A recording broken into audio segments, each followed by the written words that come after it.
Welcome everybody, and thank you for coming out tonight.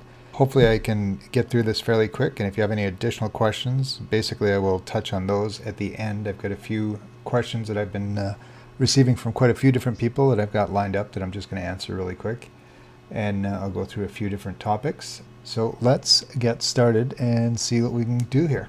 So this seminar tonight is brought to you by theeducatedlandlord.com.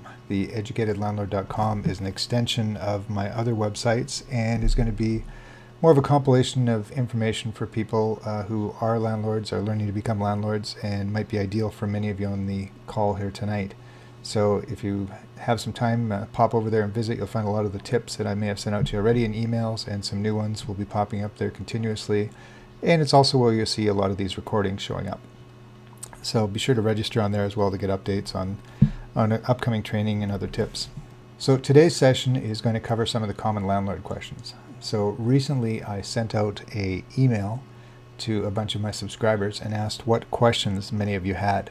And it turns out that many of you had similar questions. So I've taken that information and compiled it into this short little seminar tonight. There's 3 key questions I'm going to focus on. That's where the questions were really tied around.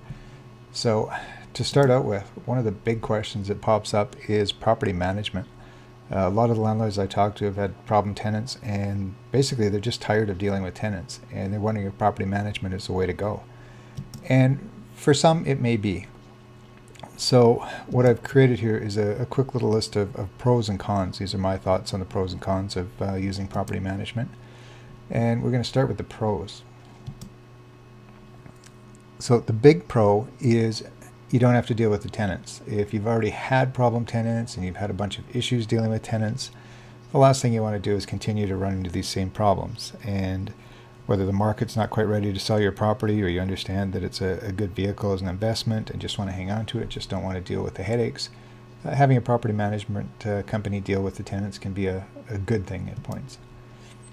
The other pro is it'll give you more free time. If somebody else is managing your property and dealing with all the day-to-day operations, it'll free up a considerable amount of your time. And realistically, as a landlord, you don't have big batches of time you spend every month, but that 3 or 4 or 6 days of getting new tenants in can seem all-encompassing and all-consuming at times. So that's a good aspect of having a property manager. Some of the cons. This is a dual-edged sword. You don't get to deal with the tenants. Now on the pro side, I talked about not having to deal with tenants, but the con side now, you don't get to deal with them. So you don't know what tenants are actually going in your property. I find it very important to me to be able to actually meet the tenants and find out who they are when I'm putting them into my property. With a property manager, you won't be doing any of that. That'll all be done in the background by your property manager, and you will just find out a little bit later. Now, some property management companies allow you to finalize or approve the final tenants, and that might be a better route, but again, it depends how hands-on you want to be. This is the big one I find, less cash flow. Now, I deal with a lot of investors, and I consult with some of them from BC who own property in our area, and they actually use property managers, and they're willing to take the loss with the cash flow because they're looking at the big scheme of things and they look at it as a long-term investment. So if you're dealing with a tight cash flow situation, it may not be quite as good of an option for you. Managing the managers. This can often be the toughest part.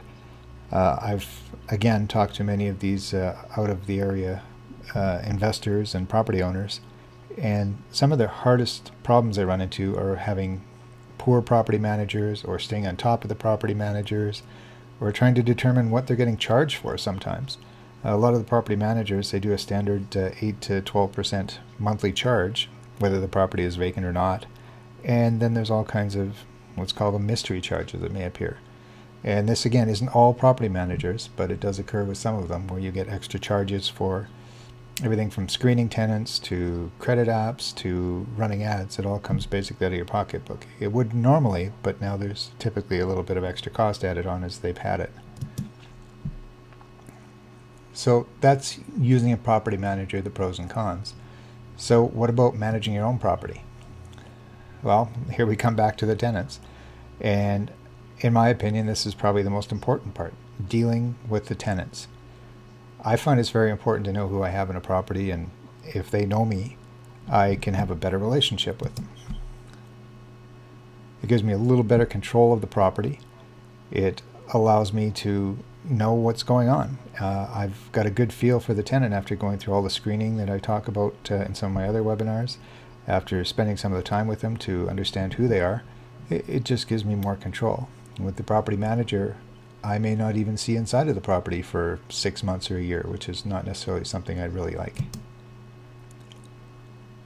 And of course, more cash flow. So now I'm trading some of my time for dollars. So the time I put in comes back to me as my cash flow. And this won't work for everybody. Some people simply won't have time to commit to it, and they would take the trade-off of the lower cash flow. So that kind of encompasses the different options, gives you an idea of what you may be able to look at if you're looking at a property manager. And I guess, as I mentioned, less free time. That's where some of your time is going to get taken up. So that was the first part of the common landlord questions. Well, one of the other questions that I've been getting is credit checks.